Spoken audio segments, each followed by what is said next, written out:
Hello my friends, how are you? My name is Dilavir. Let me tell you a couple of words about myself.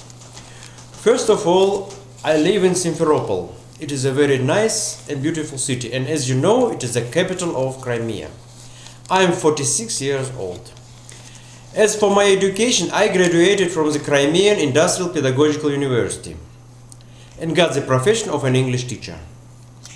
If you talk about my experience, about my practice, I've been worked at school during 7 years as an English teacher, and I liked my profession very much.